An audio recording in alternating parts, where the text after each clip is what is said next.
I can't delete any of these conversations because they feel so good. So here we are, Thursdays, 11 a.m., QT conversations. We are being very, very honest and human here today because November is exhausting and I am knackered. I've got building works happening here. I've got children at home who shouldn't be at home. A very, very well-behaved dog. And I fell over and hurt my foot yesterday. And Dee fell over and hurt her hands. And so we are human beings. Yes, we are.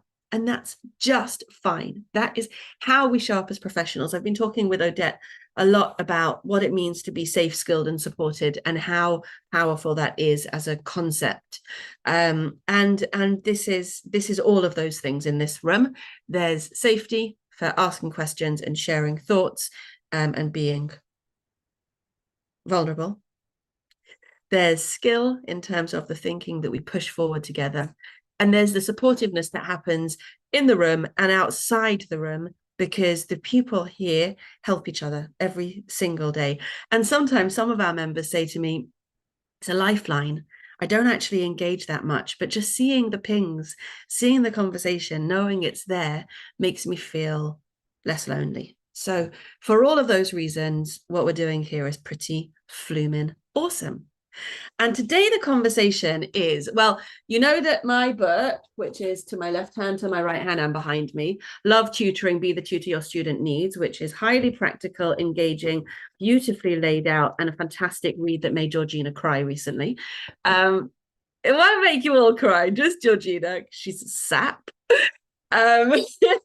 But what I can tell you is that now I need to know what it was that made sure it was like on page 2 or something. It was right. It was but you can you post that Instagram in the WhatsApp group for us, because it was so yum. She did this whole thing where she videoed herself reading the book and then did a voiceover. It was like thoroughly David Attenborough. It's like David Attenborough for readers. Can you imagine if David Attenborough came to my house and he's like, and Julia's sitting on the sofa and she's turning the pages like that. Anyway, that's what it was, but it was very good. And she cries. Okay, so hello, you. Your hair looks awesome today. Thank you. Okay, so you are here just in time to hear the preamble, and we're going to share this article together. So Crown House, my publishers, said you can write articles for different magazines. I'm like, yeah, let's do that. But each magazine that they agreed an article for had a different thing that they were looking for me to discuss. So it's actually been a really interesting opportunity to take the thinking much, much further than the book went. So this article that I'm going to share with you today that was just published, I found it on my Google Alerts. I've got Google Alerts for my name, and it came up with something that was genuinely me. No, I know I'm a nerd, but it worked. Today it worked. So I'm going to read this article with you, and we're going to discuss some of the ideas in it. I think you're going to find that it's really very fresh and informative. No pressure, Julia. So I'm going to share screen as well. And I did give you guys the link. Share. And it is free to sign up to this website, so it's not that there's a paywall. Okay, so the publication is Head Teacher Update. And they asked me to talk about how schools can work better with tutors. Hands up if you want to know more about that, right? Hands up if you think you have some answers to that question. Interesting. Okay, so let's see. Teacher-tutor partnerships, a decentralized approach to school-based tutoring. According to a recent study, more than half primary school teachers surveyed said that tutoring had a positive impact on pupils. Whether you managed to make use of the National Tutoring Programme funding or not, it is significant that at its time of need, the government turned to tutoring. That's because tutoring done well works better than most other interventions. Welcome, Claire. We're doing story time. According to the Education Endowment Foundation's Teaching and Learning Toolkit, effective one-to-one tuition can accelerate a pupil's progress by providing up to 5 months' worth of additional learning across a year. Small group tuition is nearly as effective, providing up to 4 months' worth of additional learning for significantly lower costs. 4 months' progress could transform outcomes for your lowest attaining pupils and could enable your highest attainers to fly. 4 months progress could go in some small way towards leveling the playing field for your pupil premium children. It could allow you to find out what the silent middle is really capable of. It could rehabilitate the disengaged and improve attendance with your hardest to reach pupils. In order to implement tutoring in primary schools and maximize its benefits, I propose a collaborative approach based on successful partnerships between teachers and tutors. This partnership should rely on mutual professional regard, relational trust, and a pupil-centered approach. Done well, it would allow teachers, with the help of their tutor partner, to provide that ideal of one-to-one input for every pupil. I call this model teacher-tutor partnerships, and it is really very simple. Introducing teacher-tutor partnerships. Through teacher-tutor partnerships, teachers and tutors collaborate closely to design, deliver, and evaluate the intervention. Together, they choose the pupils, deliver and interpret assessments, and plan and adapt instructional approaches. By communicating regularly and picking up where the other leaves off, the teacher and tutor can jointly deliver an optimal learning experience. There's much research informing this approach. According to the study cited above, tutoring works best when it targets the pupils who will benefit the most. It is accessible to pupils anywhere. There's a commitment to ensuring that provision is consistently high quality. The model is flexible to meet the need of the school and the pupil. It's interesting that they left tutor out there. Communication between school and pupil and tutors is effective. The burden on schools is reduced wherever possible. It is committed to measuring impact, evaluating implementation, and consistently improving based on this evidence. It is able to continue to scale in order to support schools and pupils who would benefit. The teacher-tutor partnerships model enables a strategic selection of targeting of pupils based on both what the teacher knows and how the tutor feels they can help. It allows for the delivery of tutoring to be based around pupil need. It can accommodate any age, subject, or special need, providing you seek out tutors with the correct expertise. It creates a shared responsibility for high-quality provision, and it's built flexibly around the needs of all stakeholders. The model should localize the administration to the instructional level. It's funny that I know such long words. Rather than reducing admin, we are imbuing it with greater purpose and pedagogical gains. The partnership should take an assessment-first approach to planning with a built-in feedback loop that measures impact to inform implementation. These assessments can take place in the classroom or in the tutoring session. Either way, the partnership should interpret the results together. Ultimately, the scalability of this decentralized approach is based on finding and keeping the right tutors by really getting to know them and integrating them as a valued part of the teaching team. Implementing tutor-teacher partnerships. Look, for a primary school leader looking to implement this kind of approach, the first step is to gather a collection of trustworthy tutors for each key stage or subject. Look for tutors who can complement and supplement your existing approach. If you're a maths mastery school, your tutors should use the maths mastery approach also. Or you might select tutors who take an alternative approach, for example, giving more time to EYFS style play-based learning. This could be a great resource for those pupils who need something different. Place particular focus on putting the right team of alternative provision tutors in touch with your SEND, attendance, safeguarding, and pastoral care staff. Brief the teachers on which tutors you've selected and why, or if they have capacity, invite them to participate in the selection process. Pair up the tutors with a partner on the teaching staff. You may choose to focus the tutoring intervention on particular classes or subjects. Pay attention also to which tutors are available and which teachers are most amenable to the project. These two factors will be make or break.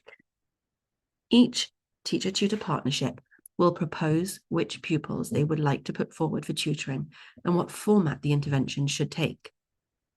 The recommendations of which pupils would receive tutoring each term, which learning objectives would be covered, and how impact would be measured will be put forward by the tutor-teacher team. Particular attention should be paid to the guidance around setting and streaming when it comes to selecting groups for tuition. The final decision will be taken by one specific member of the senior leadership team who will take responsibility for supervising not the tuition, but the tutor-teacher partnership. Evaluating teacher-tutor partnerships. Although the weight of the work sits between the tutor and the teacher, the senior leader responsible for the teacher-tutor partnerships would support and guide the partnership. Therefore, for partnerships to work well, training must be provided at every level on the delivery of effective, research-informed tutoring. Scaffolds should be developed that enable the teacher-tutor and senior leader to plan and evaluate the tutoring intervention on equal terms. There was a lot there for us to unpack, and much of it has been informed by the conversations that we've all had together. So I'd love to hear from you about, don't forget, this is in a head teachers magazine. So if there are head teachers that are genuinely reading and exploring the ideas of how to work best with tutors, what do you think they will come away with? What are your thoughts initially? My first thought is, what response have you had from that article? Yeah, well, it went out today. Oh, it's today. Oh, okay. Yeah. And I think very often, I didn't put a call to action in there, and I probably should have. So I don't know if I'll be able to measure the results, unless you can tell me what it meant for you. I felt like validation. Yeah. I was cheering all the way through. Oh, good. If we could make something like that happen. Yeah. Oh my goodness me. How far? And then as it got towards the end, I was thinking of what Claire does. Yeah. I was thinking about what Claire does when I was writing it. I was also thinking about what Jenna does. And I was thinking about, and Emma, and the frustrations that the rest of us feel when we, in the WhatsApp group, when somebody new wanders into the QT community and they ask a question about engaging with schools. And you can sort of hear the ripples of aggravation that go through the whole community, right? Jenna, tell us. I think it was a really reassuring take. And I feel like it is probably a piece of writing that I'm going to keep favorited and send to people when they're asking me these questions. And what kind of questions did they ask? And which people? Tutors, schools, people who work within SEN. For example, I've been having I met the director of SEN services for one of the local councils just by chance recently on a dog walk. You have to put yourself in the way of chance though, don't you? And you have to leverage it when it happens. Yeah.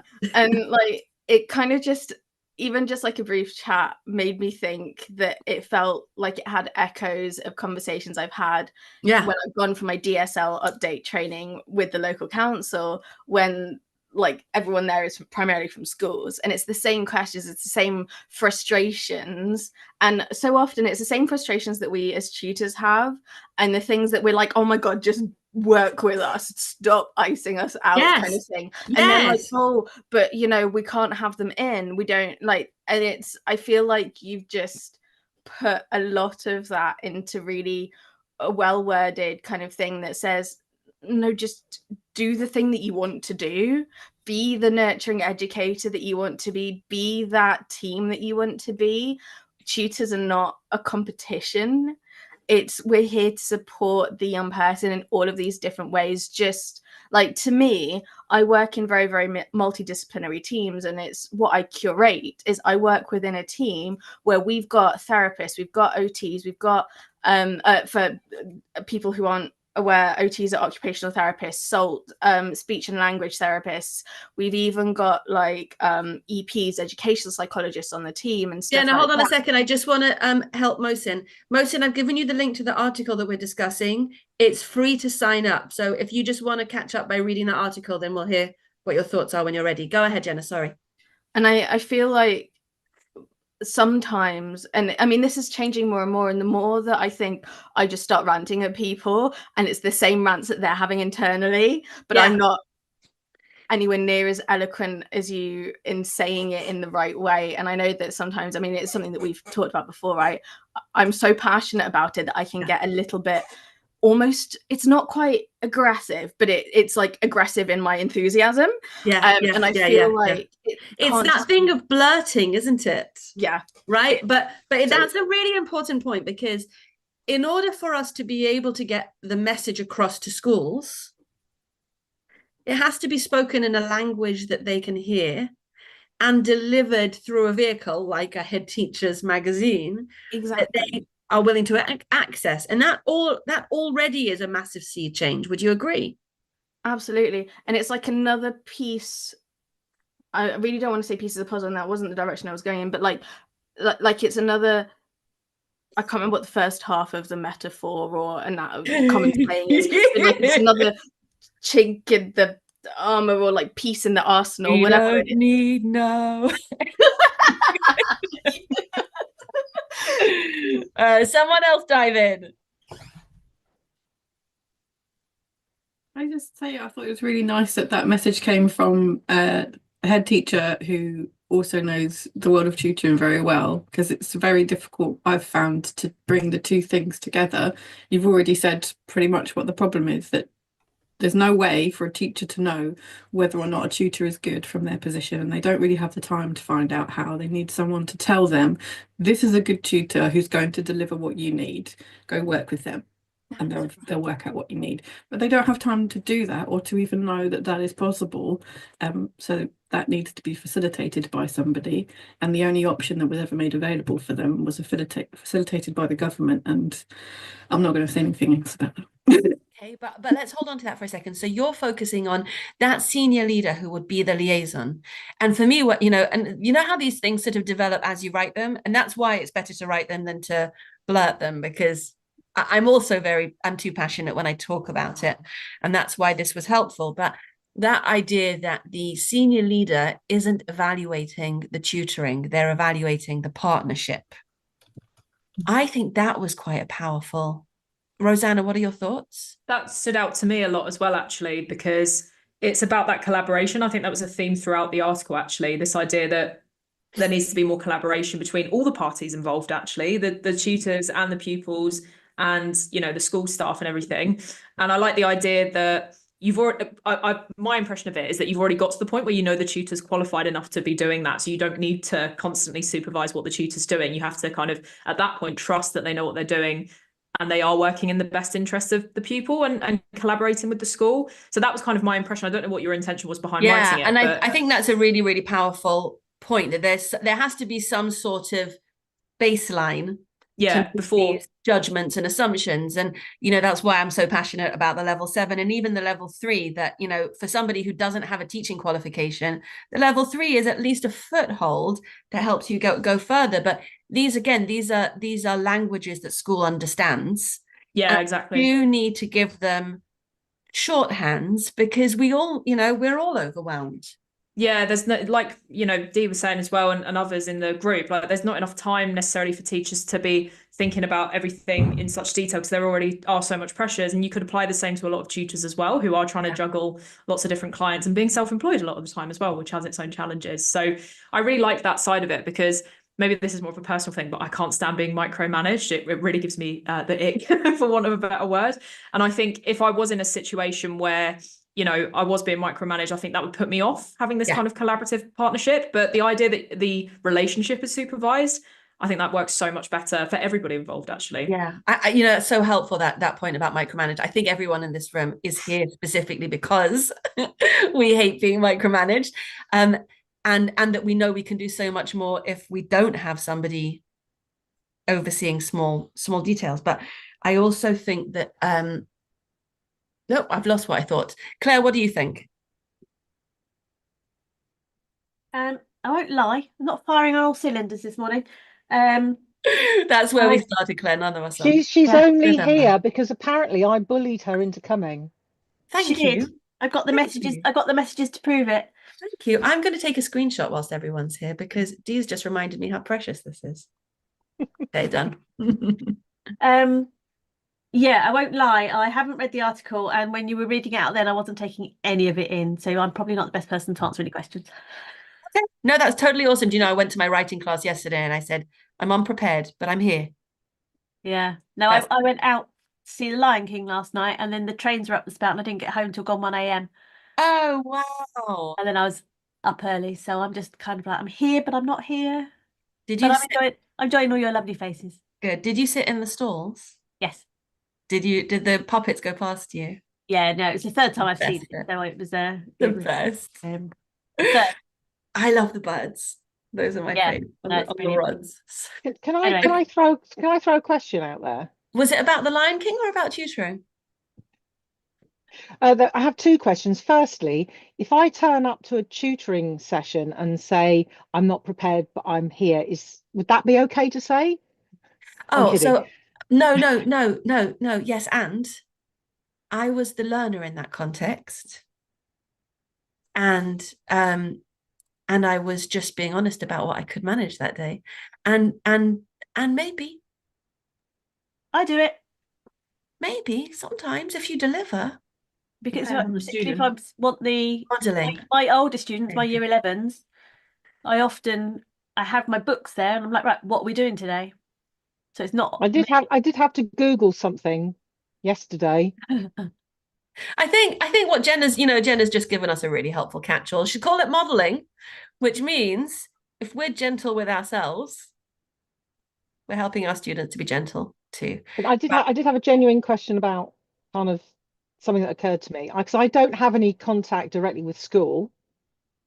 So for those in the call that do, how has the mindset of teachers towards tutors changed since COVID and NTP? And some things that have cropped up that I've seen online and also sometimes in the QT groups is that if kids are having to go to a private tutor, then has the teacher failed in some way? Well, you know what I think about that, don't you? That is a myth. Well, I know it is. I know it is, but I Helen, know you've that got some there are opinions about teachers this who think that. question. So Helen's got some answers for you. Go on. I don't know if I've got answers. Thoughts. My experience is that teachers can be tentative, they can be nervous to start with, but once you've got the relationship going, Nice. then that develops. So I've been in a school for a year and a half now, and my lesson reports go to the teacher and to the Senko because it's an alternative provision situation. So they're bringing me in to support a student that's got the additional needs. But they are also still in the mainstream classroom. So the teacher gets the report of what we've covered. And at this point, he's now happy to email me and go, we did this test. She needs to have a look at these 3 topics, these 4 topics. And I'll go, sure, that's what we're going to do next. That is stunning. So we've got to that. And the Senkos and things all know that they can say, Helen, we can't do this week, or can you do something different? And generally, I'll be able to accommodate it. So there's a flexibility. You might have to be slightly more flexible with the school, but it's worth it to develop that relationship. How lovely that you started by pointing out that you need to be patient, right? That it doesn't come quickly, but that it can happen. Helen's full of cold. Okay, I'm going to give you a moment. Rosanna, what were your thoughts about Dee's question? Yeah, I totally hear what people are saying about how sometimes teachers can be a bit reticent to get tutors involved and they can feel like it's a bit of a threat. In my experience, having spoken to family members and friends who are working in secondary schools as teachers, I've actually found they're way more open to it now. I don't know if it's because of the NTP, because I had quite a different experience with that, which is something for another day. But with the COVID stuff as well, I dare to do that one. Yeah, it was a mixed bag, let's say. But anyway, so going back to the COVID, I don't know if it's necessarily since COVID, but I've just found that, like I say, my friends, my family members that are teachers, they're way more willing to talk with tutors. And I think a lot of that is because a lot of teachers have wanted to transition to being tutors, or at least thought about it. 25% of secondary school teachers tutor on the side? No, I didn't know that, but it doesn't surprise me. If anything, I think it's 25%. Yeah, if anything, I think it's probably going to increase because, like I say, my friends and my family members that I know that work in secondary schools are either thinking about doing it in addition to their teaching or maybe moving entirely over to tuition. So the irony of being in that position and still not engaging with the tutors who are doing it is a very strange thing. Yeah, but I found that my friends and my family members do want to engage more with tutors, actually. So I think it's changing, at least in my experience. I think I'm struggling to hear you. I'm going to try to really just take a moment with that, because my feeling is that we're still not where we should be. But you're saying that you feel like we're going in the right direction, and that's really, really cool. Yeah, I mean, sorry, I thought you meant struggling to hear as in the microphone wasn't working. No, I'm struggling to really accept what you're saying. Do you know what I mean? Yeah. But I think it's really important. Emma, what are your thoughts? I think it is changing, and I think that the reluctance isn't necessarily with the class teacher. Okay, go on. I think the reluctance is to do with perceptions and the view of a school rather than the view of the class teacher. Like every school I've worked in, every maths department has held a list of tutors that we would recommend. Whoa. Is that something that sorry, hold on. Anyone else seen that? I've worked in 3 schools over 13 years. And even the first one, 13 years ago, heard of that before. List of tutors. And the amount of inquiries that I now get, and I always start the discovery call with, tell me where you're at, tell me about your child, tell me why you've come to us, like, where's it come from? I would say 80%, they're like, well, I've had a conversation with the teacher and they've recommended that I find a tutor. Yeah. And that's been for the last 4 years. I don't think it's necessarily a change. I think it depends on the school. I think it depends on the area. It depends on management in the school. Like, I think those conversations and those positive relationships have always happened, but not enough. Not enough. And there's something about change management there, isn't there? There's something about mindset and getting it to ripple through from those really good spots to actually creating a new normal. That's what we want to do, isn't it? Who's got some thoughts to Mohsin? We haven't heard from you yet. Have you caught up? Mohsin, are you with us? Yeah, I can hear. Can you guys hear me? Yeah. So what does it look like over where you are? The relationship between teachers and tutors? Well, I think 2 things. First thing, I think that there's been reluctance over the past few years, I'd say rather. And I think that kind of comes from that very inherent human nature of not being very open to change sometimes. So that's one. But I think it's improving and it's actually moving in the right directions. And I think eventually it's always like the results speak for themselves. So, people, when they actually come and see that the students who, let's say, got to support, they improved, whatever the reasons were, everybody just starts thinking, okay, man, this is a good place to go to, and this is actually a good direction to be going in. So eventually it's like Rosanna mentioned, I feel like it's actually getting there.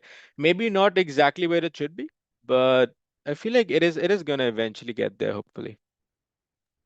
Okay, so that's promising. Georgina's made an interesting point in the chat about what might be putting them off.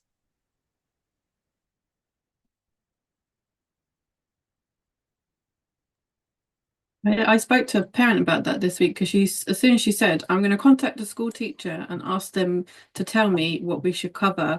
And immediately I went, ugh. And I was like, oh, she heard me do that. So I have to explain why I did that now. I was like, you absolutely have a conversation with your teacher. But 1, it isn't actually their responsibility because that's what we'll do with you first. And 2, if they're negative, please don't take anything from that. Sometimes teachers have a negative experience with tutors who just download the mock paper and tell their students the answers and completely make the mocks pointless or do Does other. that still happen? Oh, definitely. I've seen it. But students just go into the mock with I'm spoiled. I only talk to you guys. That is a complete waste of time because when they do their final exam, they're completely unprepared. But by then, the tutors finish working with them, so not their problem. So yeah, I just you have conversations with teachers and they're very negative. It's fine. We don't always need their input, but anything they're prepared to share is helpful. Thanks. Okay, so let's do this for a second. It's 11:35. I'm going to give us 10 minutes to explore the bad practice that might be putting schools off? Emma, I can see that you're unmuted, but now I've asked a different question. Go on. I was just going to say, one of the things that I think, it's not necessarily reluctant, but it is, you're adding to their workload. And yes, I know that the long term is it's helping them. As a class teacher, it was another thing on the list. It was another thing to try and do, another person to communicate with. And there is an element of, they've got a lot to do anyway. Absolutely. And I don't think it's necessarily reluctance, it's just capacity, brain capacity. Absolutely. They don't have Absolutely. capacity. Absolutely right. Absolutely right. And really, that's the biggest thing. I'd say capacity is first and quality is second. So Emma and Georgina are both really bringing out important points here that hopefully, in the article, I hope I've spoken to some of those things, because Emma, and actually I think Crown has asked me to speak about this directly, about the additional workload. I think when you articulate the value, research says 4 months, 5 months of progress. What could that look like? Tapping into what you're actually trying to do as an educator, right? That should make these things feel more important and more urgent, because otherwise they absolutely are the first things that drop off the plate. And as a practitioner, you know that, but you're also being breathed down your neck saying you need to fill in this piece of paper that has the same piece of data on it. There's this piece of data and this piece of data in this system. And the pressure that's coming on the teachers, you end up doing tasks that you know aren't adding value, and you'd rather be talking to the tutor because you know it's valuable, but that's not your choice. Absolutely right. And that's where the leadership comes in, because the leadership has to buy in. Yeah, they don't have to do the thing. We don't want them to manage and micromanage the thing. We just want them to care enough to make sure that this stays important as a priority. Jenna, I feel like you've got some thoughts here to share with us. I was just typing them. I can actually feel there's like a moment when your brain is like gonna pop if I don't call on you again. I do think it kind of links into so many other issues and so many other qualms I have with the education system as a general thing, in that these things have to come from the top down. It has to be from way beyond senior management, right? It has to come from, like, especially when we're thinking about state schools, to come from like that central government kind of, let's make this a whole culture of collaborative teaching and really supportive education. And for that to trickle down, it should never be all on individual teachers. Just like climate change, a household switching over to paper straws isn't going to save the world when 90% of discarded waste into the ocean is not plastic straws and that sort of thing. It can't be this guilt tripping on an individual when each teacher is already dealing with tons and tons of accelerated curricula with no support in other areas. And like some schools, like the ones I think Emma may have more experience with, have some more of that, because in my experience, the schools that have those lists of local tutors, that have like that sort of, hey, here's some information about local supplementary services, or here are tutors we've worked with before, and have that level of openness, even if it's just accessing a list, are the same schools that from the top down have more of that kind of support of genuine professional development for teachers, genuine partnership working. Those are the schools that work with the AP. Like as someone who runs an alternative provision, who works with alternative provisions in the private sector and in the state sector, I find it fascinating and very, very telling. The schools who, even when they're legally required to work with me, don't. And the schools that, they work with me in a way that is way beyond their like legal requirements, and you can see that. Like, I've got one school where the head teacher of this massive secondary school is the person who is directly working with us as part of this team, as well as his Senko and all of Isn't that. that amazing? And you can see it in the change that he's had in this school that he's taken over. That's and I beautiful. started working with the school before he came on board. Jenna, and it's amazing. Yeah, I would sorry. be so grateful if you would introduce me to him. Absolutely. Yeah, that would be awesome. He's amazing. Listen, for me, I had goosebumps when, Jenna, you used the phrase guilt trip. I think guilt is interesting here. On all sides.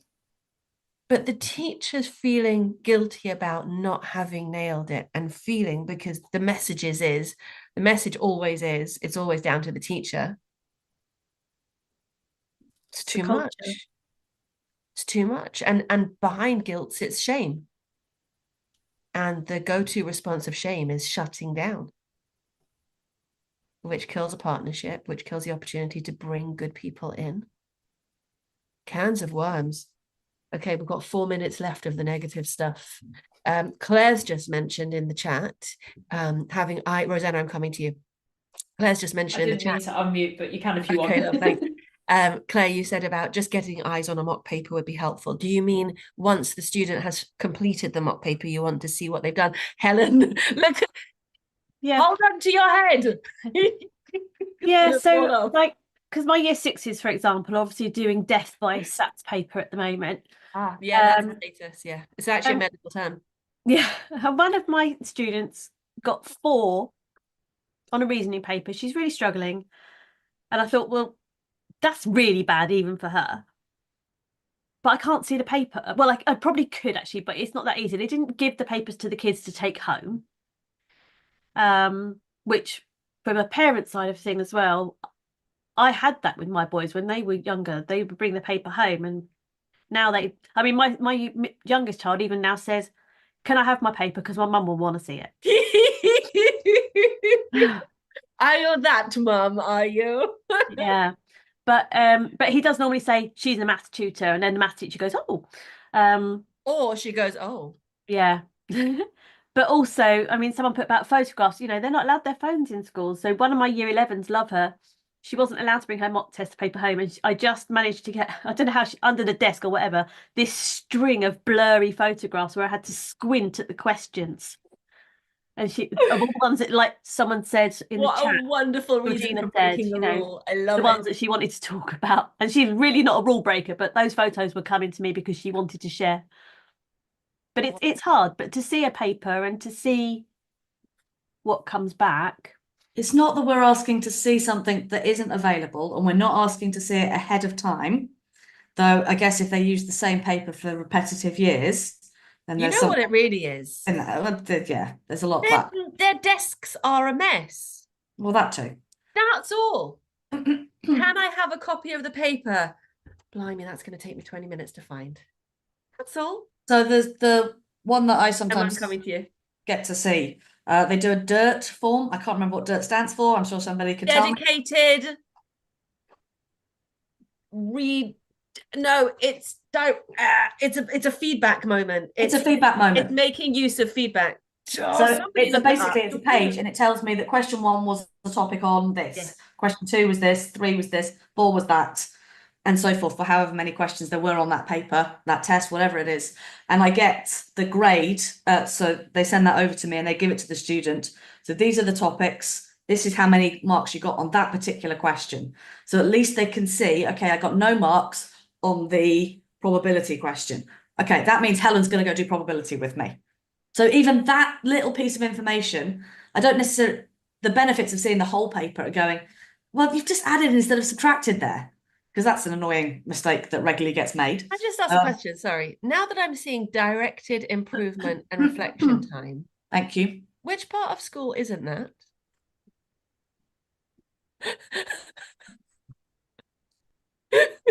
Behavior management. Oh my goodness, Emma. There was a thing at one point where we had to keep the papers because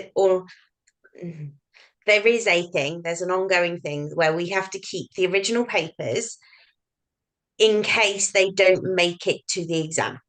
As a teacher grade, yes. So basically, if there's something goes horrifically wrong, they can't sit their exams, you've got their mock papers. But, and this is where it comes back to the time thing, photocopy the papers.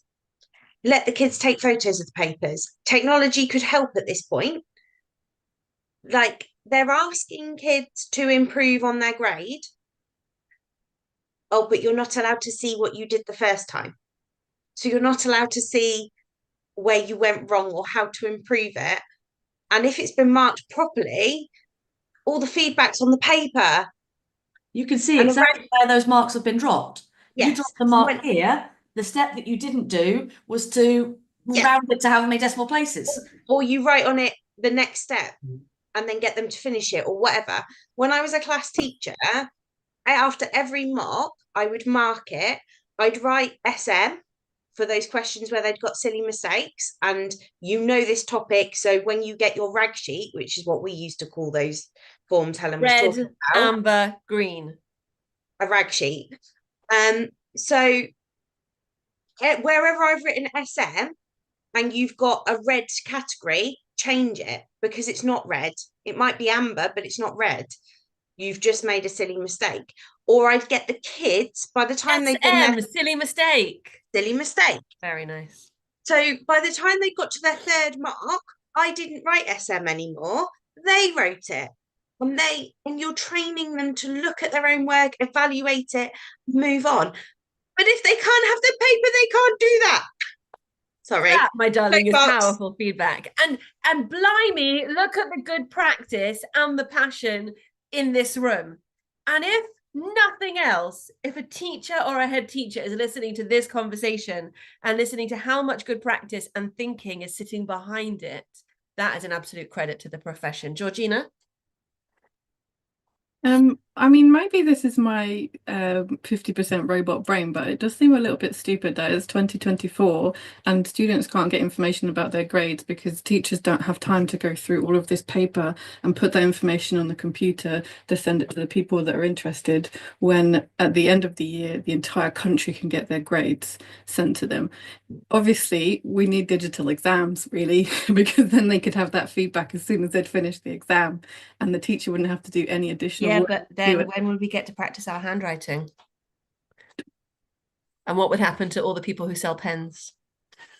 Well, sucks for them. Same as the people who used to sell horses. Yes, very good. So paperless exams could increase access and reduce. Oh, Mohsin, this is your department. Go on.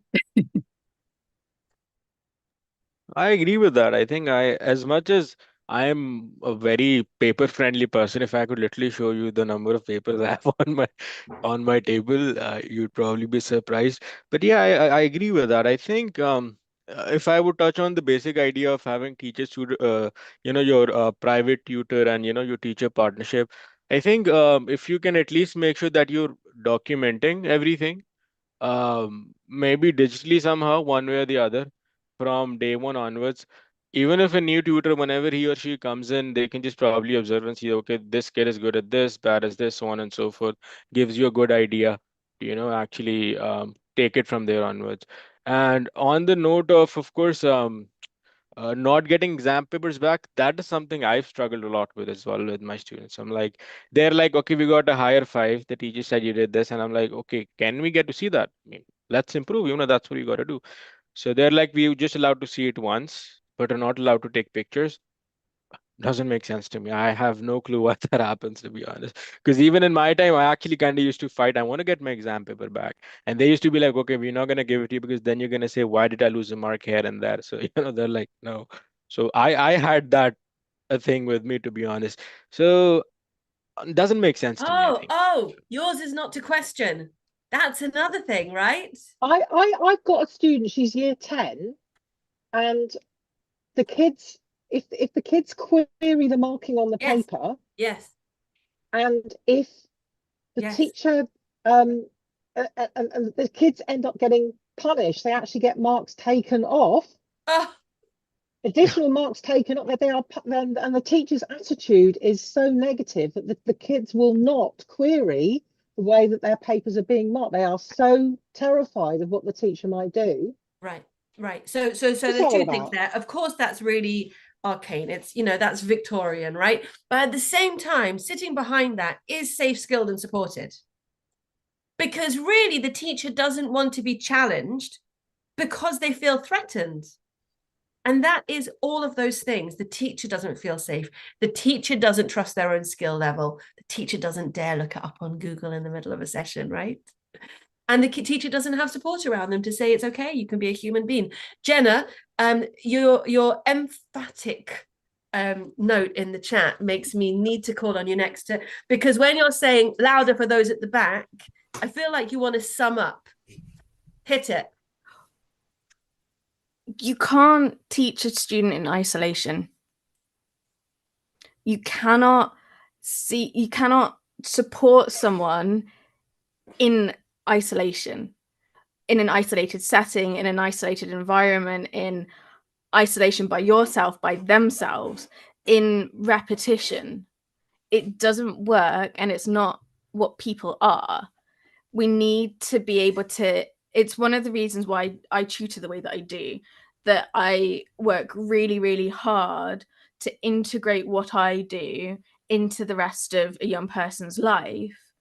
And a huge part of that is for young people who are at school, who are accessing other tutors, who are accessing other types of education, especially where there is direct overlap in any way with what we're doing, with what we're teaching, whether it's skills stuff or content. If we don't have a picture of what they're doing, of how we're fitting into the picture, we can't make that a really, really successful fit. We can't reinforce that, yes, that teacher is right, and what you're doing at school, this is actually what you're feeling is right, or this is how we can support that, and this is how what we're doing fits into that. We can't, tutoring isn't an isolated thing that just happens in someone's living room or dining room 1 hour a week. It has to be part of their whole educational journey, and that's why this is such an important conversation. And I do feel that it has changed post-COVID significantly, but anywhere near enough. It's like the tiniest drop in a massive ocean, and it isn't consistent, and there is still a lot of reluctance, a lot of threat.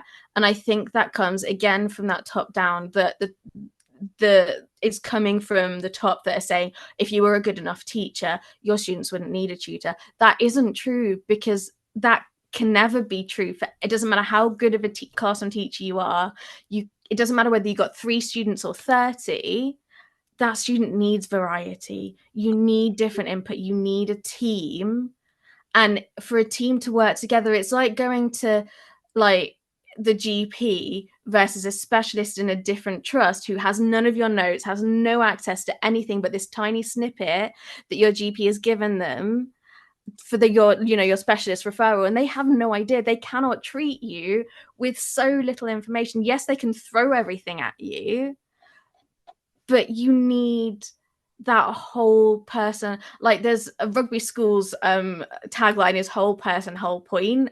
And I hate that that's their tagline, because that should be the tagline for the entire education system. There you go, like dirt. So hold on a second. I'm going to come to Rosanna and Mohsin before I wrap up. Jenna, thank you. That was stunning. And for me, that point about a variety was immense, because that's such a neutral phrase. It's not some people need something different. It's everyone needs variety. Go on, Rosanna. Although I just want to echo pasta and cheese every night. That's fine. I just want to echo what Jenna said with a personal experience, because I've had a lot of students show up very differently to me than they would in a school. I've had students who, for whatever reason, have quite a lot of behavioural issues, and they don't get on with the teachers at school for whatever reason, but they've been better one-on-one, and it's about tailoring that, but it's about knowing what's going on.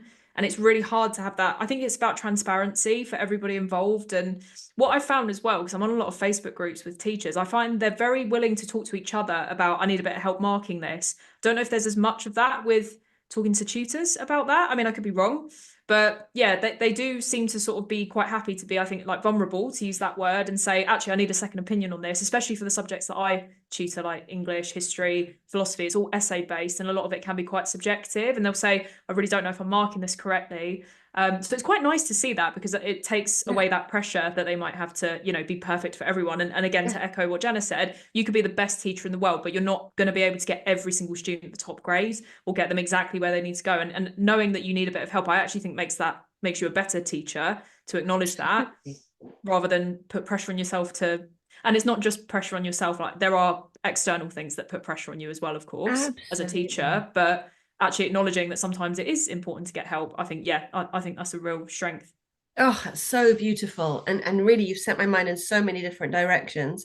But I just want to hold on to that idea of not needing to be perfect, and feeling like it's okay to say, I need help with this, and that's immense. And the high stakes context, we're watching, well, we've just finished watching Bake Off.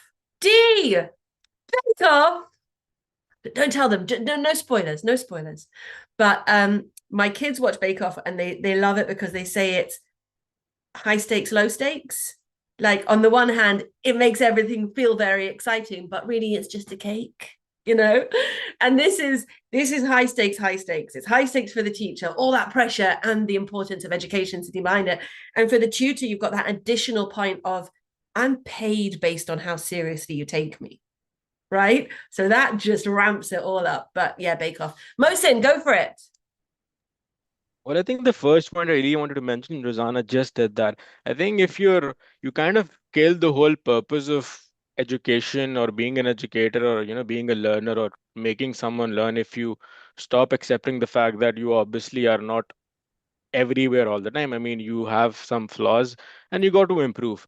And and I think what actually happens worse, which has actually happened to us as a society, is that when you actually start curbing on these things, you actually are trying to make a generation which doesn't know how to deal with dissent, doesn't know how to talk about the negatives, doesn't know how to, even within the community, doesn't know how to unite together and talk about the right thing.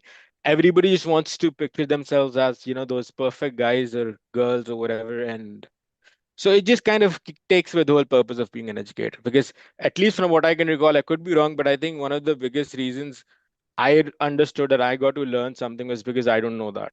So if I can at least firstly understand, accept that I don't know it, I'll probably be in a better place to start learning that. And number two, if I can actually, like, a bunch of people maybe right now, I should be able to hear them out, tell me the flaws that are there in me, and I should be accepting towards that. Yeah. So I think Yeah. that is it was, I mean, just a small example of not allowing the students to debate on the question paper is where a It's big part of our beautiful. problem is. It's beautiful. So, okay, let's see if we can pull this together now.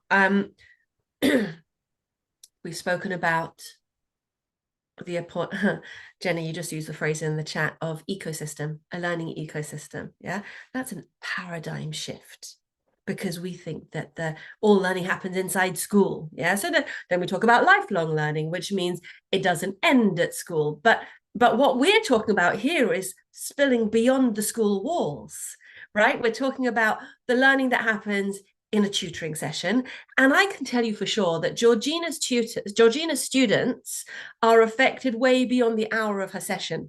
Yeah, they're affected in their science context, they're affected in their sense of self, and they're affected in their relationship with teaching and learning. There's a ripple effect that we know happens here. And if we're talking about an ecosystem and claiming our place in this learning ecosystem and helping schools to make space for us in there, there's something really powerful about the idea of safe, skilled, and supported, where people feel able to open their minds to new ideas, have capacity to do that. And I'm really intrigued about Georgina and Mohsin's approach of what can we take off the burden of teachers. Emma was talking about that, just the overwhelm, yeah, and those stupid triplicate data points that don't add any more information, and they're simply because the left hand doesn't talk to the right hand. So where can we streamline so that we can put our attention back on the humans in the room, the children, the adults, and all of those things? And I think that phrase guilt trip was really important.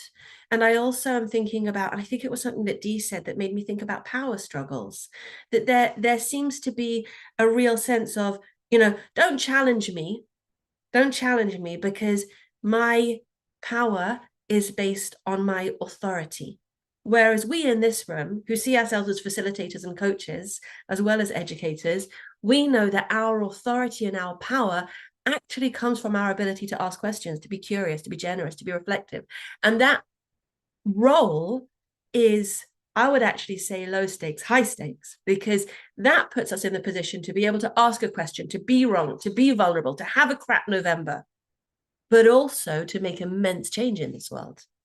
Puts us in a really, really strong position. You guys have been awesome today. And I've enjoyed it so much. Thank you so much, Dee. Thanks, Julia. Do you know what? I'm going to take that. I needed Stick it. with that. Yeah. Thanks, Georgina. Thanks, Emma. Thanks, Rosanna. Thanks, Jenna. Thanks, Mohsin. Thanks, Claire. You guys are amazing. Bye. Thank you. Bye.